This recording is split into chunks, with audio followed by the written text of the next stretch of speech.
नमस्ते दोस्तों, आपका हमारे चैनल पर एक बार फिर से स्वागत है। आज हम एक ऐसी किताब और एक ऐसे विचार के बारे में बात करने वाले हैं जो शायद आपके माता पिता, आपके शिक्षकों और पूरे समाज की दी हुई सलाह के बिल्कुल विपरीत है। ये एक ऐसा विचार है जो आपको उस सुरक्षित और आरामदायक रास्ते को छोड़ने के लिए चुनौती देता है जिस पर चलने के लिए हमें बचपन से सिखाया गया है। आपके माता पिता आपसे क्या चाहते हैं? एक अच्छी डिग्री, एक बड़ी कंपनी में एक सुरक्षित, स्थायी, असली नौकरी। समाज आपसे क्या चाहता है? वही। लेकिन आज हम जिस किताब की बात करने वाले हैं उसके लेखक स्कॉट ज़र्बर कहते हैं कि ये असली नौकरी 21वीं सदी का सबसे बड़ा धोखा है।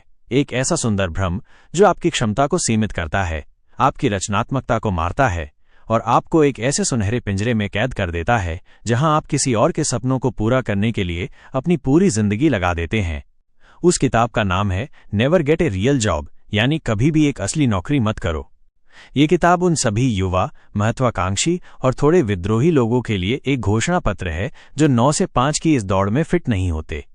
ये उन लोगों के लिए एक मार्गदर्शिका है जो केवल एक कर्मचारी बनकर नहीं रहना चाहते बल्कि अपने भाग्य का निर्माता बनना चाहते हैं। ये वीडियो इस क्रांतिकारी किताब का एक अत्यंत विस्तृत और गहन सारांश होगा। हम लगभग 10,000 शब्दों में असली नौकरी के मिथक की हर परत को उधेड़ेंगे। हम एक युवा उद्यमी की मानसिकता को समझेंगे। हम सीखेंगे कि कैसे बिना पैसे के एक व्यवसाय बनाया जाता है और हम जानेंगे कि कैसे आप केवल एक नौकरी करने के बजाय अपनी खुद की नौकरी का निर्माण कर सकते हैं।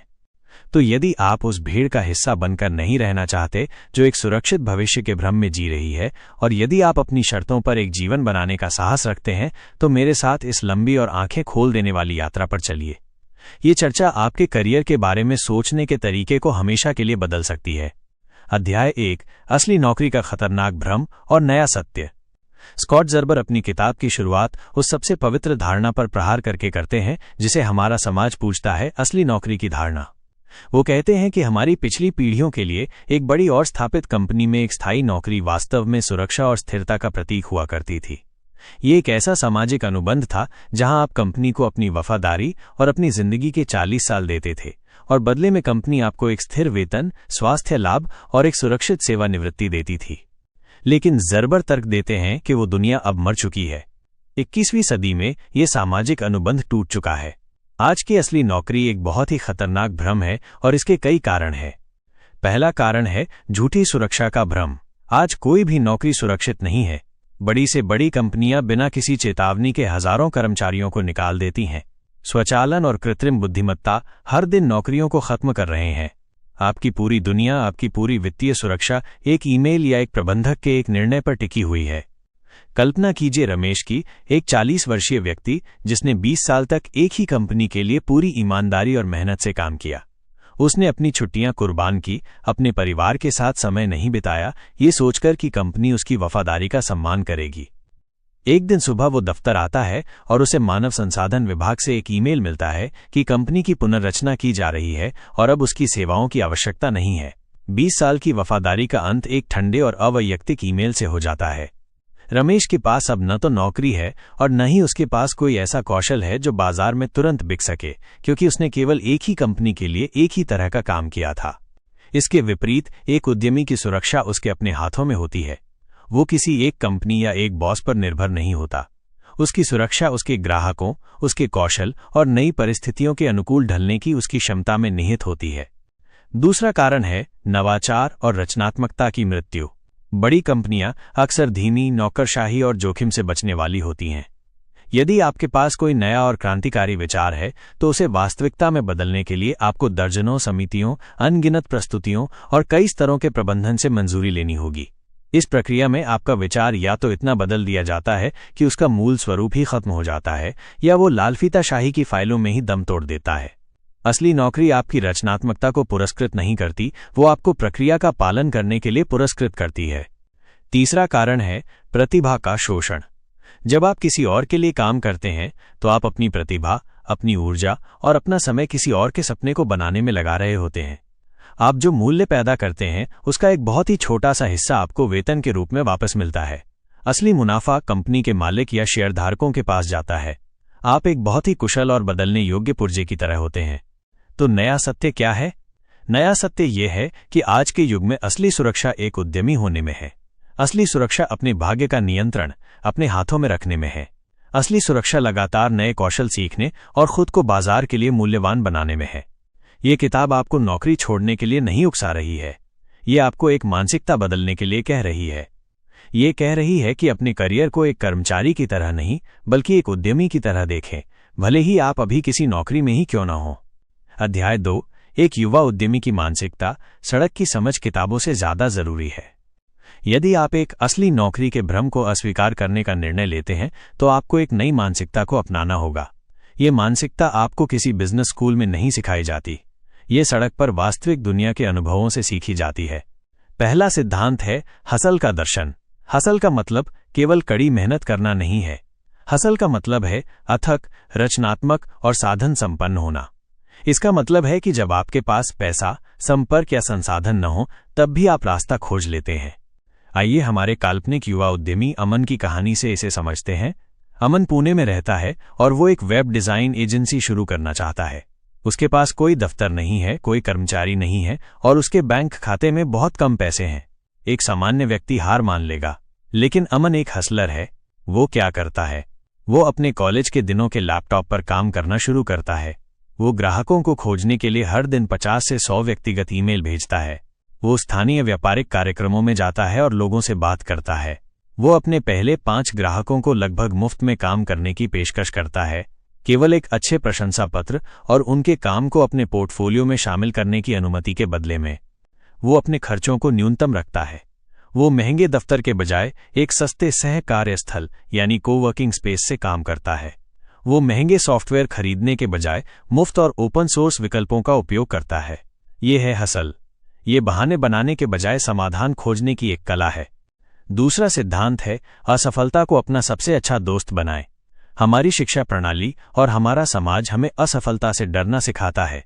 हमें सिखाया जाता है कि गलतियां करना बुरा है, लेकिन उद्यमिता की दुनिया में असफलता सफलता का विपरीत नहीं है। ये सफलता का एक अनिवार्य हिस्सा है, एक महत्वपूर्ण कदम है। जब आप कुछ नया बना रहे होते हैं तो आप गलतियां करेंगे ही। आपका पहला उत्पाद शायद खराब होगा। आपकी पहली मार्केटिंग रणनीति शायद काम नहीं करेगी। आपके पहले कुछ ग्राहक शायद नाखुश होंगे। स्कॉट ज़र्बर अपनी पहली असफल कंपनी की कहानी बताते हैं। वो कहते हैं कि उस असफलता ने उन्हें उन सबकों को सिखाया जो कोई भी बिजनेस स्कूल उन्हें कभी नहीं सिखा सकता था। एक उद्यमी के रूप में आपको असफलता को एक डेटा बिंदु के रूप में देखना सीखना होगा। हर गलती आपको ये बता रही है कि क्या काम नहीं करता, ताकि आप उस रास्ते को छोड़कर एक नया रास्ता अपना सकें। जो उद्यमी तेजी से असफल होते हैं वे तेजी से सीखते हैं और अंततः वे ही सफल होते हैं। तीसरा सिद्धांत है बहाने बनाना बंद करें, अभी शुरू करें। युवा लोग अक्सर कई तरह के बहाने बनाते हैं। मेरे पास पैसा नहीं है। ज़र्बर कहते हैं कि ये एक फायदा है। जब आपके पास पैसा नहीं होता तो आप रचनात्मक और साधन संपन्न बनना सीखते हैं। आप पैसे से समस्याएं हल करने के बजाय अपनी बुद्धि से समस्याएं हल करते हैं। मेरे पास अनुभव नहीं है। अनुभव केवल काम करने से आता है। आप कब तक अनुभव की प्रतीक्षा करेंगे? शुरुआत करें, गलतियां करें और वही आपका अनुभव बन जाएगा। मैं बहुत छोटा हूं। आपकी उम्र आपकी सबसे बड़ी ताकत है। आपके पास खोने के लिए बहुत कम है। आपके पास ऊर्जा और समय की अधिकता है और आप नई तकनीक और नए विचारों को बेहतर ढंग से समझते हैं। एक उद्यमी की मानसिकता इन सभी बहानों को अस्वीकार करती है। ये कहती है मेरे पास जो कुछ भी है, जहां भी मैं हूं, मैं वहीं से शुरुआत करूंगा। अध्याय 3, शून्य से निर्माण, बिना पैसे के एक व्यवसाय कैसे शुरू करें। ये इस किताब का सबसे व्यावहारिक और शक्तिशाली हिस्सा है। स्कॉट ज़र्बर इस मिथक को तोड़ते हैं कि एक व्यवसाय शुरू करने के लिए आपको एक बड़े निवेशक या बैंक ऋण की आवश्यकता होती है। वे कहते हैं कि 21वीं सदी में आप लगभग शून्य पूंजी के साथ एक सफल व्यवसाय बना सकते हैं। इसका रहस्य है पहले बेचो फिर बनाओ। ये पारंपरिक व्यवसाय मॉडल के बिल्कुल विपरीत है। पारंपरिक मॉडल कहता है पहले एक उत्पाद बनाओ, एक दफ्तर खोलो, कर्मचारी रखो और फिर ग्राहकों को खोजने जाओ। ये एक बहुत ही जोखिम भरा तरीका है, क्योंकि आप बहुत सारा पैसा और समय एक ऐसी चीज पर लगा देते हैं जिसके बारे में आपको ये भी नहीं पता कि कोई उसे खरीदेगा भी या नहीं। पहले बेचो फिर बनाओ का मॉडल कहता है पहले एक ग्राहक खोजो जो आपके उत्पाद या सेवा के लिए आपको अग्रिम भुगतान करने को तैयार हो और फिर उस पैसे का उपयोग उस उत्पाद या सेवा को बनाने के लिए करो। आइए इसे हमारे पात्र अमन की कहानी से और गहराई से समझते हैं। अमन ने वेब डिज़ाइन का काम शुरू किया था, लेकिन अब वो एक उत्पाद आधारित व्यवसाय में जाना चाहता है। वो पर्यावरण के अनुकूल डिज़ाइनर लैपटॉप बैग बेचना चाहता है। पारंपरिक मॉडल के तहत अमन को पहले एक डिज़ाइनर को काम पर रखना होगा, फिर एक निर्माता को खोजना होगा, हजारों बैग का ऑर्डर देना होगा, एक गोदाम किराए पर लेना होगा और फिर उन बैग को बेचने के लिए मार्केटिंग पर पैसा खर्च करना होगा। इसमें लाखों रुपए का जोखिम है। लेकिन अमन पहले बेचो फिर बनाओ मॉडल का उपयोग करता है। वो क्या करता है? वो एक प्रतिभाशाली डिज़ाइनर के साथ साझेदारी करता है और उसे लाभ में हिस्सेदारी का वादा करता है। वे मिलकर लैपटॉप बैग के 5 बहुत ही आकर्षक डिज़ाइन के डिजिटल मॉकअप बनाते हैं। फिर अमन एक बहुत ही सुंदर वेबसाइट बनाता है जिस पर इन 5 डिज़ाइनों को प्री ऑर्डर यानी अग्रिम आदेश के लिए सूचीबद्ध किया गया है। वो स्पष्ट रूप से लिखता है कि ये एक नया उद्यम है और बैग का उत्पादन तभी शुरू होगा जब उन्हें पहले 100 ऑर्डर मिल जाएंगे और डिलीवरी में लगभग 2 महीने लगेंगे। वो शुरुआती 100 ग्राहकों को 20% की छूट और एक विशेष धन्यवाद नोट का वादा करता है। फिर वो अपनी सारी ऊर्जा उस वेबसाइट पर ट्रैफिक लाने में लगा देता है। वो सोशल मीडिया पर विज्ञापन चलाता है, वो व्लॉगर्स को लिखता है, वो अपने कॉलेज के नेटवर्क का उपयोग करता है। कुछ हफ्तों की अथक मेहनत के बाद उसे अपने पहले 100 अग्रिम आदेश मिल जाते हैं। ग्राहक उसे पहले ही भुगतान कर देते हैं। अब अमन के पास बिना कोई जोखिम उठाए उत्पादन शुरू करने के लिए आवश्यक पूंजी है। उसने पहले बेचा और अब वो बनाएगा। ये मॉडल किसी भी युवा उद्यमी के लिए एक वरदान है।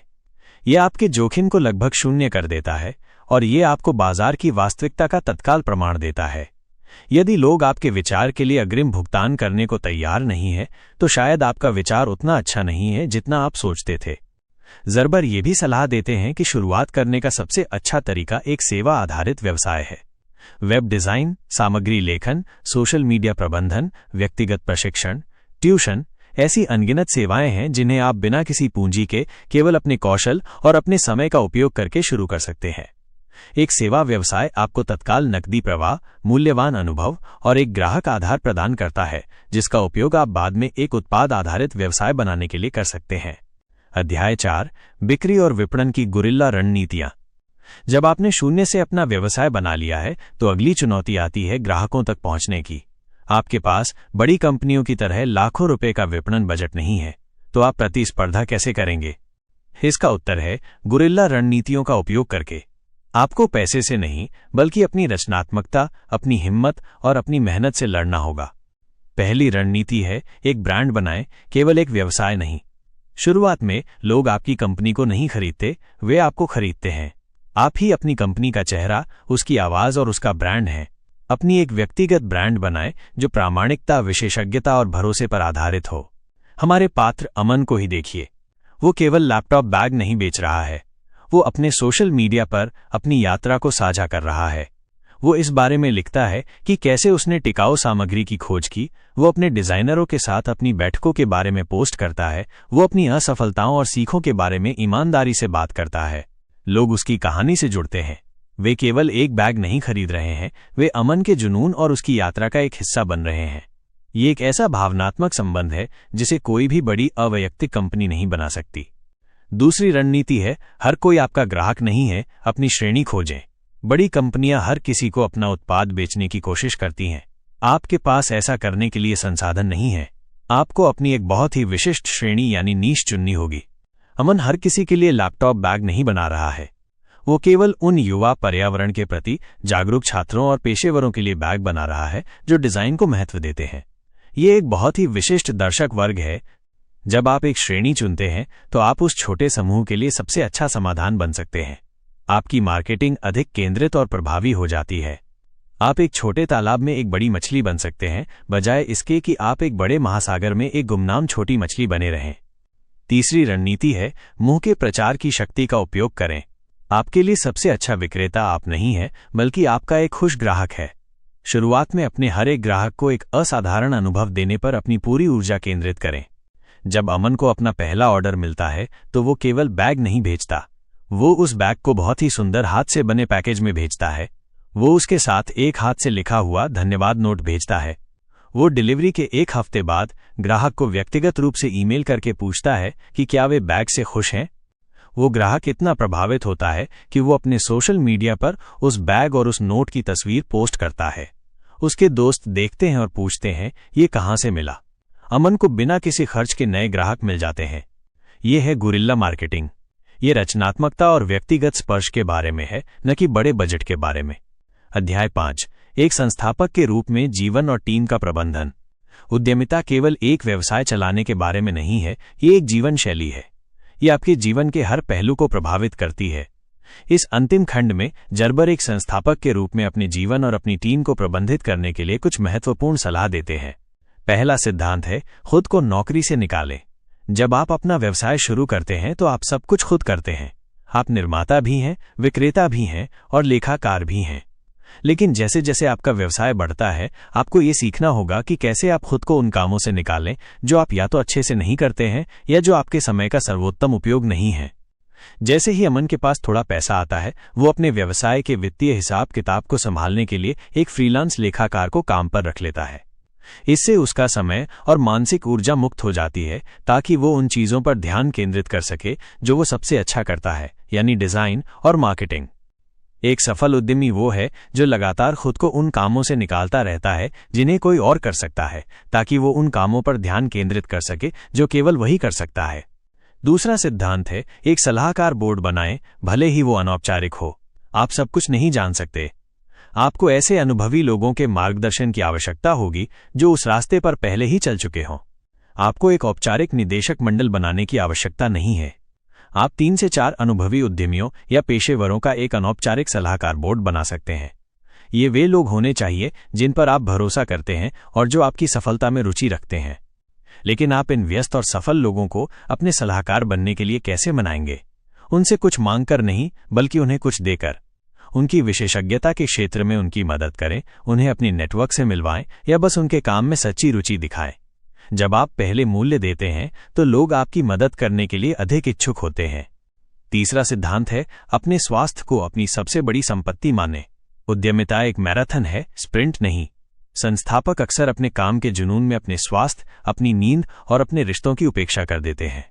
ये एक बहुत बड़ी गलती है। यदि आप जल जाएंगे तो आपका व्यवसाय भी आपके साथ जल जाएगा। जर्बर सलाह देते हैं कि आप अपने शारीरिक और मानसिक स्वास्थ्य को उतनी ही गंभीरता से लें जितना आप अपनी बैलेंस शीट को लेते हैं। पर्याप्त नींद लें, नियमित रूप से व्यायाम करें और काम से पूरी तरह से डिस्कनेक्ट होने के लिए समय निकालें। आपका सबसे बड़ा प्रतिस्पर्धी लाभ आपका दिमाग और आपका शरीर है, उनकी देखभाल करें। अंतिम निष्कर्ष, अपनी खुद की नौकरी का निर्माण करें। तो दोस्तों, ये थी स्कॉट जर्बर की किताब never get a real job की एक बहुत ही विस्तृत और गहन यात्रा। हमने असली नौकरी के उस खतरनाक भ्रम को तोड़ा जो हमें सुरक्षा के बदले हमारी स्वतंत्रता और क्षमता को छीन लेता है। हमने एक युवा उद्यमी की उस हसलर मानसिकता को अपनाया जो बहाने नहीं बल्कि समाधान खोजती है और जो असफलता को एक शिक्षक के रूप में देखती है। हमने सीखा कि कैसे पहले बेचो फिर बनाओ के क्रांतिकारी मॉडल का उपयोग करके लगभग शून्य पूंजी के साथ एक व्यवसाय शुरू किया जा सकता है। हमने गुरिल्ला मार्केटिंग की उन रचनात्मक रणनीतियों को जाना जो आपको कम बजट में भी बड़ी कंपनियों के साथ प्रतिस्पर्धा करने में मदद कर सकती हैं। और हमने एक संस्थापक के रूप में अपने जीवन और अपने स्वास्थ्य को प्रबंधित करने के महत्व को समझा। इस किताब का अंतिम संदेश बहुत ही शक्तिशाली और लिबरेटिंग है। 21वीं सदी में असली नौकरी की सुरक्षा एक मिथक है। असली सुरक्षा आपके अपने कौशल, आपकी अपनी प्रतिष्ठा और मूल्य पैदा करने की आपकी अपनी क्षमता में निहित है। तो मैं आज आपसे ये नहीं पूछूंगा कि आप बड़े होकर क्या बनना चाहते हैं। मैं आपसे पूछ रहा हूं कि आप क्या बनाना चाहते हैं। समाज द्वारा आपको दिए गए सुरक्षित और पूर्व निर्धारित रास्ते पर चलना बंद करें। अपना खुद का रास्ता बनाएं, अपनी खुद की पगडंडी को तराशें, अपनी शर्तों पर एक जीवन का निर्माण करें। असली नौकरी का इंतजार न करें, अपनी खुद की असली नौकरी का निर्माण करें। और इसकी शुरुआत आज अभी आपके द्वारा उठाए गए उस पहले छोटे और साहसी कदम से होती है। इस क्रांतिकारी चर्चा में मेरा साथ देने के लिए आपका बहुत बहुत धन्यवाद।